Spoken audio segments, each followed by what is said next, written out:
Go for it. Hugo, good to see you. 8 games into your Liverpool career, 5 goals, 1 assist. How do you feel you're settling in, and what more is there still to come from you? I think I settled well. Obviously, I had a good adaptation.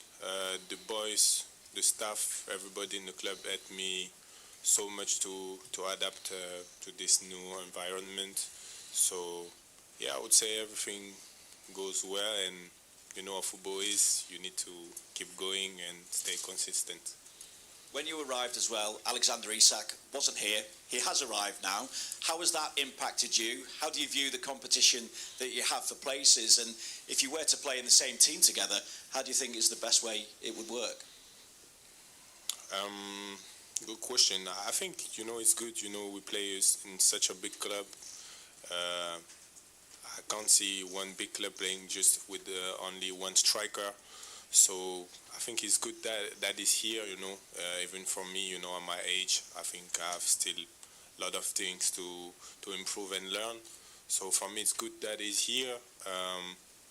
And yeah, that's the coach to decide how he want to play. That's not me, but obviously, it's great players.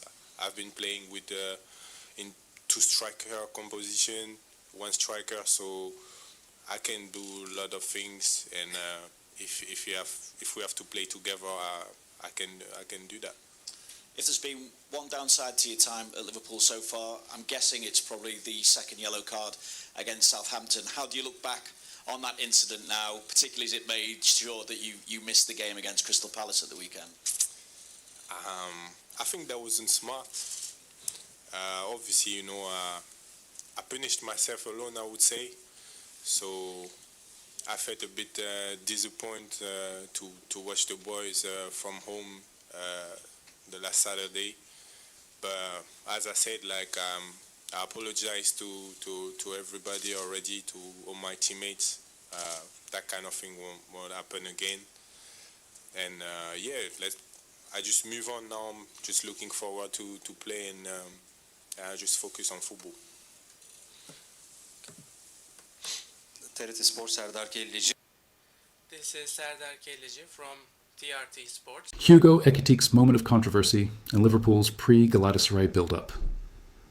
In the heart of Anfield, a moment of pure joy turned into a test of discipline. Hugo Ekitike, the young French forward, had just etched his name onto the score sheet in spectacular fashion. But his celebration, an exuberant shirt-shedding homage to Lionel Messi, would prove costly, leaving him watching from the sidelines and Liverpool facing a crucial weekend without one of their most promising attackers. For a club of Liverpool's stature, moments like these are magnified. Every goal, every tackle, every decision on the pitch carries weight. And for Hugo Ekitike, who is still finding his rhythm in the Premier League, that moment of elation quickly spiraled into a lesson in professionalism, discipline, and the responsibilities that come with wearing the iconic red shirt. Ekitike's suspension. A lesson learned the hard way it. All began last Tuesday in Liverpool's third-round League Cup clash against Southampton. Ekitike, having been substituted on for the second half, was eager to make his mark. The match was tense. Southampton had equalized after Liverpool's early lead, and the Reds were desperate to regain momentum.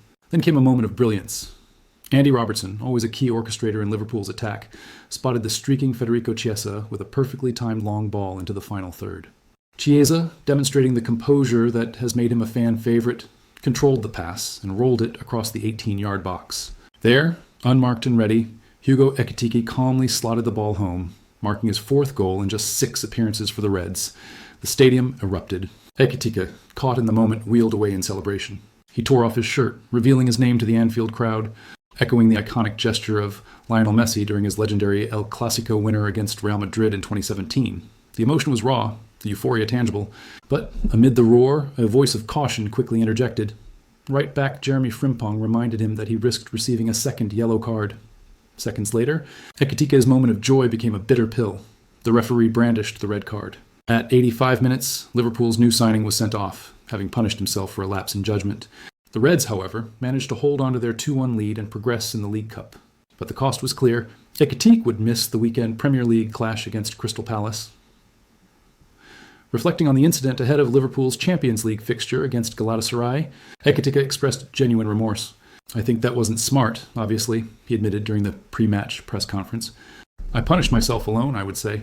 I felt a bit disappointed to watch the boys from home last Saturday, he continued, emphasizing accountability and forward-thinking mindset. As I said, I apologize to everybody already, to all my teammates. That kind of thing won't happen again. I just move on, and I'm looking forward to playing, and I just focus on football. It was a moment of growth for the young forward, an acknowledgement that passion must be balanced with discipline, especially at a club with the global spotlight of Liverpool. Liverpool's struggles, without Ekitike's suspension, meant he missed the trip to Selhurst Park to face Crystal Palace. The Reds' lineup underwent subtle shifts, with Alexander Isak earning his first Premier League start for Liverpool. While Isak impressed with flashes of skill, it was clear that Ekitike's presence could have added a dynamic edge to Slot's tactical setup. Liverpool fell 2-1 to Palace, their first defeat of the season, a result that raised questions about consistency and defensive organization. The match also underscored the importance of squad depth. While Isak provided attacking options, Ekitike's goal-scoring instinct and fluidity in the final third were missed. For the Frenchman, watching from home was a bitter experience. Yet, it also offered an opportunity to analyze, learn, and prepare mentally for the upcoming European challenge. His focus shifted immediately to the Champions League, where Liverpool would face Turkish champions Galatasaray, a formidable test in a hostile environment. Why Liverpool?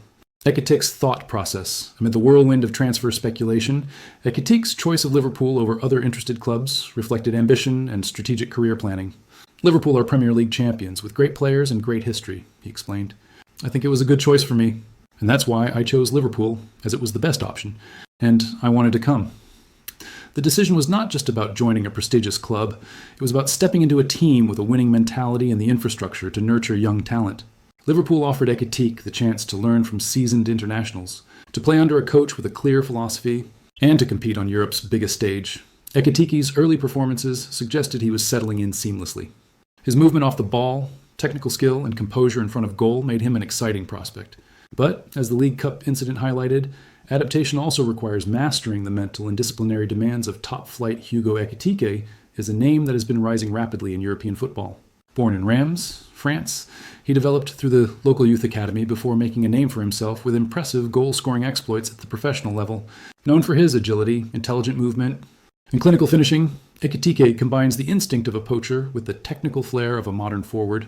At Liverpool, he represents the next generation of attacking talent, complementing established stars and offering versatility in the forward line. His early form, 4 goals in 6 matches, has already endeared him to fans eager for a new attacking spark. Yet, as any young player quickly learns, talent alone is not enough. Adaptation to the Premier League requires mental toughness, discipline, and the ability to handle pressure, qualities Ekitike is learning to harness with each match. Setting the stage, Liverpool versus Galatasaray. With Ekitike's suspension behind him, the focus turned immediately to the Champions League. Liverpool's 3-2 win over Atletico Madrid in their opening group stage match had set a strong tone for the European campaign. But Istanbul would present a different kind of challenge. Galatasaray, Turkish champions and seasoned European competitors, offered a test of both tactical acumen and mental resilience. The atmosphere at the Turk Telecom Stadium is famously intense, with passionate supporters creating a cauldron-like environment. For Liverpool, and especially for a young player like Ekitike, the fixture would test focus, composure, and execution under pressure. Ahead of the match, Slot's squad announcement confirmed Ekitike's return. The young forward was ready to make amends, to showcase his skill on the continental stage, and to reaffirm his commitment to the team. Liverpool's tactical landscape. Ekitike's situation highlighted a broader strategic perspective. Liverpool's squad was carefully constructed under Arne Slot, who faced the challenge of integrating new signings while maintaining team cohesion. Slot had to balance attacking fluidity with defensive solidity, a task complicated by recent injuries, suspensions, and fixture congestion. Ekitike's inclusion added tactical flexibility. His ability to drift wide, create space, and capitalize on transitional moments could be pivotal against Galatasaray's compact defensive setups. Moreover, his prior experiences with high-pressure situations in League One and European competitions equipped him with a maturity beyond his years, a trait crucial for success in knockout stage environments. Beyond tactics, Ekitike's journey reflected the emotional roller coaster young professionals face. The thrill of scoring, the agony of suspension, and the anticipation of a major European test are all part of the modern footballer's reality. Liverpool's management and senior players play a key role in guiding young talents like Ekitike, ensuring mistakes become lessons rather than setbacks. Ekitike himself acknowledged this growth mindset. His public apology to teammates, acceptance of personal responsibility, and focus on the upcoming challenge highlighted maturity and accountability, qualities that endear players to both fans and coaching staff. As Liverpool prepared to travel to Istanbul, the narrative was clear. Hugo Ekitike had learned a hard lesson, and now it was time to demonstrate resilience. The team, while shaken by the Palace defeat, had the talent, leadership, and European pedigree to bounce back. The next chapter in Liverpool's story would unfold against Galatasaray, with tactical adjustments, set-piece preparations, and a renewed focus on discipline and execution. Hugo Ekitike, with his blend of youthful exuberance and growing maturity, would be at the heart of this challenge, a player ready to convert past mistakes into future triumphs. In part 2, we will dive deep into Arne Slot's press conference insights, Liverpool's tactical adjustments, defensive challenges, set-piece strategies, and a comprehensive preview of Galatasaray, exploring the stakes, strategies, and psychological dynamics that will define the clash.